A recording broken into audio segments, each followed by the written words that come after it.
ನೀವು ರ್ಯಾಂಕ್ ಬಂದರೂ ಕೂಡ ನಿಮಗೆ ನೌಕರಿ ಸಿಗಲ್ಲ ಈಗ.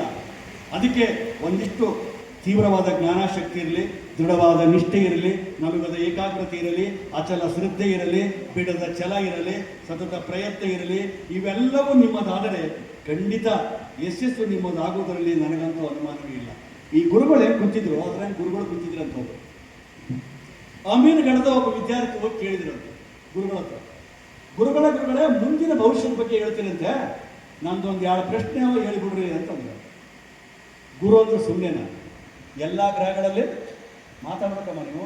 ಎಲ್ಲ ಗ್ರಹಗಳಲ್ಲಿ ಗುರು ಗ್ರಹ ದೊಡ್ಡದು, ಅದಕ್ಕೆ ಗುರು ಅಂತಾರೆ. ವ್ಯಾಕರಣದಲ್ಲಿ ಗುರು ಲಘು ಆಗ್ತಾರಲ್ಲ, ಗುರು ಯಾವತ್ತೂ ಲಘುವಾಗಿ ವರ್ತಿಸಬಾರ್ದು. ಮಾಸ್ತರ್ಗಳಿರಲಿ, ದೀಕ್ಷಾ ಗುರು, ಮೋಕ್ಷಾ ಗುರು, ಶಿಕ್ಷಾ ಗುರು, ಯಾವ ಗುರು ಲಘುವಾಗಿ ವರ್ತಿಸಬಾರ್ದು. ಸದೃಢವಾದ ಗುರುವಿನಿಂದ ಮಾತ್ರ ಸದೃಢವಾದ ಸಮಾಜ ನಿರ್ಮಾಣ ಆಗ್ತದೆ. ಬಾಲಗಂಗಾಧರ ತಿಲಕನಿಗೆ ಪತ್ರಕರ್ತರು ಪ್ರಶ್ನೆ ಕೇಳಿದ್ರಂತೆ. ನೋಡಿ, ನಾನೆಲ್ಲ ಪುಣ್ಯ ಪಲ್ಯ ಚೂಟಿದಾಗ ಚೂಟಾಕತ್ತೀನಿ ನಿಮಗೆ, ಎಲ್ಲ ಕಡೆಗೆ ಹೇಳಬಲ್ಲೆ ನಾನು ನಿಮಗೆ. ನೋಡಿ, ಬಾಲಗಂಗಾಧರ ತಿಲಕರಿಗೆ ಪತ್ರಕರ್ತರು ಕೇಳಿದ್ರಂತ ಪ್ರಶ್ನೆ, ಏನ್ರಿ ಸ್ವಾತಂತ್ರ್ಯಕ್ಕಾಗಿ ಹೋರಾಟ ಮಾಡಕತ್ತೀರಿ, ನೀವು ರಾಷ್ಟ್ರಪತಿ ಆಗ್ಬೇಕಂತ ಮಾಡಿದ್ರೆ, ನೀವು ಪ್ರಧಾನಿ ಆಗ್ಬೇಕಂತ ಮಾಡಿದ್ರೆ, ಮಂತ್ರಿ ಆಗ್ಬೇಕಂತ ಮಾಡಿದ್ರೆ? ಅವಾಗ ಬಾಲಗಂಗಾಧರ ತಿಲಕ್ ಅಂತಾರಂತೆ, ನಾನು ಏಕೆ ಪ್ರಧಾನಿ ಆಗಲಿ, ನಾನು ಏಕೆ ರಾಷ್ಟ್ರಪತಿ ಆಗಲಿ, ನಾನು ಏಕೆ ಮಂತ್ರಿ ಆಗಲಿ, ಎಲ್ಲರನ್ನು ತಯಾರು ಮಾಡುವ ಶಿಕ್ಷಕನಾಗ್ತೀನಿ ಅಂತಾರಂತೆ. ಅಷ್ಟು ಪವರ್ಫುಲ್ ಪೋಸ್ಟ್ ಯಾವುದಂದ್ರೆ ಶಿಕ್ಷಕರು. ಹಾಗಾಗಿ ಗುರು ಕುಳಿತಿದ್ರಲ್ಲ, ಗುರುಗಳಿಗೆ ಹೋಗಿ ಅಮೀನ್ಗಢದ ವಿದ್ಯಾರ್ಥಿ ಕೇಳಿದ, ಗುರುಗಳ ಈ ಮುಷ್ಟಿಯೊಳಗೆ ಏನಾದರೂ ಹೇಳಿಬಿಡ್ರಿ, ಈ ಮುಷ್ಟಿ ಈಗ ಮುಚ್ಚಿಬಿಟ್ಟಾನ ಹೇಳ. ಗುರುಗಳು ವಿಚಾರ ಮಾಡಿದ್ರಂತೆ, ನಿನ್ನ ಮುಷ್ಟಿಯೊಳಗೆ ಒಂದು ಪಾತ್ರಗಿತ್ತಿ ಇದೆ, ಚಿಟ್ಟೆ ಇದೆ, ಕರೆಕ್ಟ್ ಚಿಟ್ಟೆ ಇತ್ತಂತೆ. ಏನ್ರಿ ಅದ್ಭುತ ಗುರುಗಳೇ, ಎಂಥ ಪವಾಡ ನಿಮ್ಮದು. ಆ ಗುರುಗಳು ಪವಾಡ ನಂಬಲ್ಲ, ನಾವು ಅರ್ಥ ಮಾಡ್ಕೋಬೇಕು, ಎಂಥ ಪವಾಡ ನಿಮ್ಮದು ಅಂತಂತೆ. 2ನೇ ಪ್ರಶ್ನೆ ಕೇಳ್ತೀನಿ ಗುರುಗಳು, ಹೇಳಿಬಿಡ್ರಿ ಅಂತಂತೆ. ಕೇಳಪ್ಪ, ಅದ್ರಾಗೇನಂತ. 2ನೇ ಪ್ರಶ್ನೆ ಕೇಳಿದ್ದಂತ ಅಮೀನ್ಗಢದ ವಿದ್ಯಾರ್ಥಿ ಏನು ಕೇಳಿದೆ ಗೊತ್ತಾ? ಗುರುಗಳೇ, ನೀವು ಹೇಳಿದಾಗೆ ನನ್ನ ಮುಷ್ಟಿಯಲ್ಲಿ ಚಿಟ್ಟೆ ಇದೆ, ಚಿಟ್ಟೆ ಸತ್ತದ ಬದುಕದ ಹೇಳಿಬಿಡ್ರಿ ಅಂತ. ಮತ್ತು ಗುರುಗಳು ಏನು ಮಾಡ್ಬೇಕು? ಸತ್ತದ ಅಂತ ಹೇಳಿದ್ರ ಬೆರಳು ಸಡಲಿಸ್ತಾನ ಬದುಕಿ ಬಿಡುತ್ತದೆ, ಬದುಕ್ಯದಂದ್ರ ಬೆರಳು ಒತ್ತಿ ಬಿಡುತ್ತಾನೆ, ಸತ್ತು ಬಿಡುತ್ತದೆ. ಸತ್ತದ ಅನ್ಬೇಕ, ಬದುಕಿದ ಅನ್ಬೇಕು. ಗುರು ಅಂದ್ರೆ ಸುಮ್ಮನೆನಾ? ಅದಕ್ಕೆ ಗುರುಗಳು ಹೇಳ್ತಾರಂತೆ, ಆ ಚಿಟ್ಟೆಯ ಭವಿಷ್ಯ ನಿನ್ನ ಕೈಯಲ್ಲಿದೆ. ನಾನು ಇದನ್ನ ಯಾಕೆ ಹೇಳಿದಂದ್ರೆ, ಯಶಸ್ಸು ಅನ್ನೋದು, ರ್ಯಾಂಕ್ ಅನ್ನೋದು ಅದು ಚಿಟ್ಟೆ ಇದ್ದಾಗೇನೆ. ಪ್ರಯತ್ನದ ಬಿಗಿ ತಪ್ಪಿದ್ರೆ ಅದು ಗಗನ ಕುಸುಮವಾಗುತ್ತದೆ. ಪ್ರಯತ್ನ ಪಟ್ಟರೆ ನಿನ್ನ ಕಾಲು ಬಿಡಕ್ಕೆ ಬಿದ್ದು ಅಡ್ಡಾಡುತ್ತದೆ. ನಿಮ್ಮ ಏಳಿಗೆಗೆ ನೀವೇ ಶಿಲ್ಪಿಗಳಾಗಬೇಕು, ಬೇರೆ ಯಾರು ಕೂಡ ಬರೋದಿಲ್ಲ. ನಿಮ್ಮ ಉದ್ಧಾರ ನಿಮ್ಮ ಕೈಯಲ್ಲಿದೆ ಮಕ್ಕಳೇ. ನಾನು ಈಗಾಗಲೇ ಹೇಳಿದ್ದೀನಿ, ಸಮಯ ಪ್ರಜ್ಞೆಯನ್ನು ಬೆಳೆಸಿಕೊಳ್ಳಿ. ಗೋಡೆಗೆ ಮಳೆ ಜಡಿದು ಕ್ಯಾಲೆಂಡರನ್ನು ಗಡಿಯಾರವನ್ನು ನಿಲ್ಲಿಸಬಹುದು, ಗೋಡೆಗೆ ಮಳೆ ಜಡಿದು ಕ್ಯಾಲೆಂಡರನ್ನು ಗಡಿಯಾರವನ್ನು ನಿಲ್ಲಿಸಬಹುದು, ಕಾಲವನ್ನು ನಿಲ್ಲಿಸಲು ಯಾರಿಂದಲಾಗದು. ಒತ್ತು ಹೋದ ಬಳಿಕ ನಿನ್ನ ನಾರು ಬಲ್ಲರೋ, ಒತ್ತು ಹೋಗದ ಮುನ್ನ ಮೃತ್ಯು ಮುಟ್ಟದ ಮುನ್ನ ತುತ್ತು ಕೆಲಸ ಮಾಡುವಂತ ಬಸವಣ್ಣ. ಹಾಗಾಗಿ ನನ್ನ ನೆತ್ತಿಯೊಳಗೆ ಸಾಕಷ್ಟು ಬುದ್ಧಿ ಇದ್ರೂ ಕೂಡ ಸಮಯ ಪ್ರಜ್ಞೆಯನ್ನು ನೆತ್ತಿಯೊಳಗೆ ಇಟ್ಕೊಂಡು ನಾನು ಮಾತಾಡೋಕ್ಕೆ ಇಷ್ಟಪಡ್ತಾ ಇದ್ದೀನಿ. Time and tide wait for none. ಸಮಯ ಮತ್ತು ಸಮುದ್ರದ ಅಲೆಗಳು ಯಾರಿಗಾಗಿಯೂ ದಾರಿ ಕಾಯುವುದಿಲ್ಲ. ಕಾಲ ನಿನ್ನ ಜೀವನದ ನಾಣ್ಯ, ನೀನು ಬಳಸದಿದ್ದರೆ ಇನ್ನೊಬ್ಬರು ಬಳಸಿಬಿಡುತ್ತಾರೆ. ಹಾಗಾಗಿ ನೀನು ಸಮಯ ಪ್ರಜ್ಞೆಯನ್ನು ಬೆಳೆಸಿಕೊಳ್ಳಿ ಮಕ್ಕಳೇ. ಇನ್ನು ಕೊನೆ ಮಾತು, ಒಂದಿಷ್ಟು ಮಾತು ಚಂದ ಆಗ.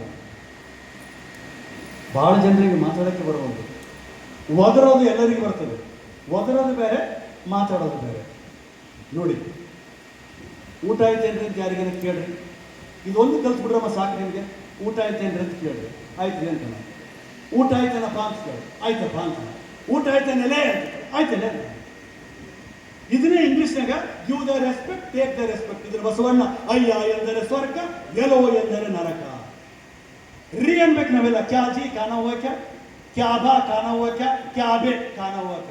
3 ಇಂಚಿನ ನಾಲಿಗೆ 6 ಅಡಿ ಮನುಷ್ಯನ ಅಲ್ಲಾಡಿಸ್ಬಿಡ್ತಾರೆ ನೋಡಿ, ಇರದೇ 3 ಇಂಚು ನಾಲಿಗೆ. ಇದಕ್ಕೆ ಪಾಟೀಲ್ ಪುಟ್ಟಪ್ಪನವರು 32 ಹಲ್ಲುಗಳ ಭದ್ರ ಕಾವಲಿನಲ್ಲಿ ಅಡಗಿಕೊಂಡಿದ್ದರು.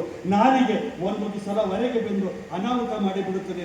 ಎಚ್ಚರಿಕೆಯಿಂದ ಮಾತನಾಡು ಮಕ್ಕಳೇ ಅಂತ ಹೇಳ್ತಾರೆ. ಹಾಗಾಗಿ ನಮ್ಮ ಮಾತುಗಳು ಚೆನ್ನಾಗಿರಲಿ, ನುಡಿದರೆ ಮುತ್ತಿನ ಆರದಂತೆ ಇರಬೇಕು ಅನ್ನುವಂಥ ಮಾತನ್ನು ತಾವೆಲ್ಲ ಕಲಿಬೇಕನ್ನುವಂಥ ಮಾತನ್ನು ಈ ಸಂದರ್ಭದಲ್ಲಿ ತಮ್ಗೆ ಹೇಳ್ತಾ, ಎತ್ತ ತಾಯಿಯ ಋಣವನ್ನು ತಾವೆಲ್ಲ ತೀರಿಸಬೇಕನ್ನುವಂಥ ಮಾತನ್ನು ಈ ಸಂದರ್ಭದಲ್ಲಿ ಮತ್ತೆ ಮತ್ತೆ ಹೇಳ್ತಾ, ಕೊನೆಯ ಮಾತುಗಳು, ಉಪಸಂಹಾರದ ಮಾತುಗಳು. ಜ್ಞಾನವೇ ನಿಜವಾದ ಸಂಪತ್ತು. ಸದಾ ಪ್ರಯತ್ನಶೀಲರಾಗಿ ಸಮಯ ಪ್ರಜ್ಞೆ ಬೆಳೆಸಿಕೊಳ್ಳಿ, ಸಂಸ್ಕಾರವಂತರಾಗಿ ಸುಂದರ ಭಾವನೆಗಳನ್ನು ರೂಢಿಸಿಕೊಳ್ಳಿ. ಉತ್ತಮವಾದ ಮಾತುಗಳನ್ನಾಡಿ ಒಳ್ಳೆಯ ಮನುಷ್ಯರಾಗಿ ಮನೆಯ ಮೇಲೆ ಮಮಕಾರ ಬೆಳೆಸಿಕೊಳ್ಳಿ, ಎತ್ತವರಿಗೆ ಗುರುಗಳಿಗೆ ಕೃತಜ್ಞತಾ ಭಾವವನ್ನು ತೋರಿ, ಜೀವನವೇ ಒಂದು ನಿರಂತರ ಹೋರಾಟ ಮಕ್ಕಳೇ. ಗುರಿ ಮುಟ್ಟುವವರೆಗೂ ಹೋರಾಡಿ. ಪರೀಕ್ಷೆ ಎಂದರೆ ಒಂದು ಯುದ್ಧವಲ್ಲ, ಹಬ್ಬವೆಂದು ಸಂಭ್ರಮಿಸಿ, ಎದರದೇ ಪರೀಕ್ಷೆ ಎದುರಿಸಿ, ನಿಮ್ಮ ಅರಿವೇ ನಿಮಗೆ ಗುರುವಾಗಲಿ. ಹಿಮಾಲಯಕ್ಕೆ ನೆಗಡಿ ಬಂದೊಡೆ ಹೋಗಿ ಮೂಗುರಿಸುವರ್ಯಾರು? ಹಿಮಾಲಯಕ್ಕೆ ನೆಗಡಿ ಬಂದೊಡೆ ಹೋಗಿ ಮೂಗುರಿಸುವರ್ಯಾರು? ಸಮುದ್ರಕ್ಕೆ ನೀರಿಳಿಕೆಯಾಗಿದೆ ಎಂದರೆ ಹೋಗಿ ನೀರು ಕುಡಿಸುವರ್ಯಾರು? ಚಂದ್ರನಿಗೆ ಚಳಿಯಾಗಿದೆ ಎಂದರೆ ಹೋಗಿ ಕಂಬಳಿ ಒದಿಸುವರ್ಯಾರು? ಸೂರ್ಯನಿಗೆ ಸೆಕೆಯಾಗಿದೆ ಎಂದರೆ ಹೋಗಿ ಗಾಳಿ ಬೀಸುವರ್ಯಾರು?